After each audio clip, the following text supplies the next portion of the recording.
formou maioria e manteve a suspensão de decretos do presidente Jair Bolsonaro que flexibilizavam a compra e também o porte de armas no Brasil.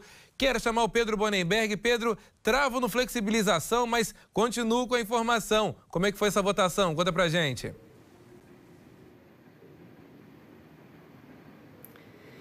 Pois é, Elias. Olha, o Supremo Tribunal Federal, portanto, agora referendou essa decisão que já era do ministro Fachin para redução, então, Elias, dessa flexibilização, tanto para compra quanto para porte de armas e também de munição aqui no Brasil. Esse caso já vinha sendo avaliado há bastante tempo aqui no país e ganhou ainda mais repercussão, mais relevância e também mais discussões nesses últimos meses, Elias, com a proximidade das eleições. Isso porque partidos políticos entraram no STF pedindo uma agilização dessa avaliação, dado o cenário tenso das eleições, a tensão que a gente tem vivido, inclusive com mortes de pessoas no país, por brigas políticas, uso de armas, ameaça a candidatos, inclusive, pessoas ameaçando com armas os candidatos a vários cargos aqui no Brasil. Portanto, foram feitos pedidos ao Supremo Tribunal Federal para que a gente pudesse fazer, então, Elias, essa avaliação aqui no Brasil.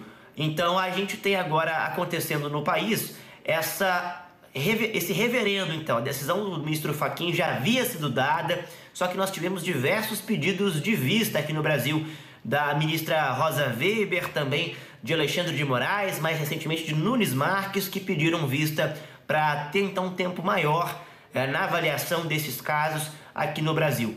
O que mudou desde então? Pedidos então dos partidos agora foram avaliados e por causa disso a votação foi feita dentro do Supremo.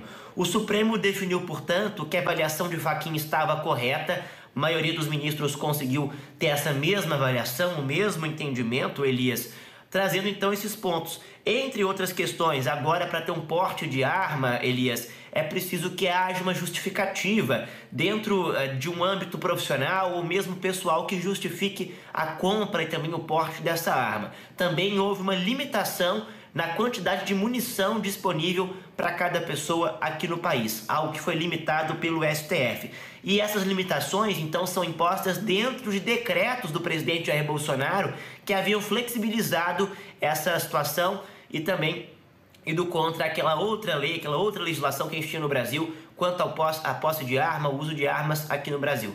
Fato é, a partir de agora teremos uma limitação dentro do país para porte, para uso de arma e também para compra de munição. Muitos especialistas vinham criticando que essas armas, essas munições vinham parando em mãos erradas muitas vezes. Vamos ver como é que vai ser a repercussão disso a partir de agora aqui no país e se isso vai ser combatido com essas novas regras que estão em vigor no Brasil, Elias. Pois é, Pedro. Infelizmente, nós sabemos a situação de algumas regiões brasileiras. Eu vou usar agora um exemplo do Rio de Janeiro, por exemplo, que é uma região, um estado, um município, O próprio município do Rio enfrenta um problema gravíssimo em relação à violência, à segurança pública, onde milícias, tráfico e tantos outros possuem armas aí e várias armas, inclusive munições aí restrita às Forças Armadas. A violência é enorme. A própria polícia evita, por exemplo, usar arma quando está em deslocamento e sem farda no Rio de Janeiro, exatamente por conta dos perigos. Ou seja, é uma decisão, ao me ver, acertada pelo Supremo, mas que, claro, ainda vamos ter aí muitas discussões futuramente, sem dúvida alguma, sobre esses processos, sobre esses protocolos. Pedro, obrigado pelas informações, uma ótima noite para você.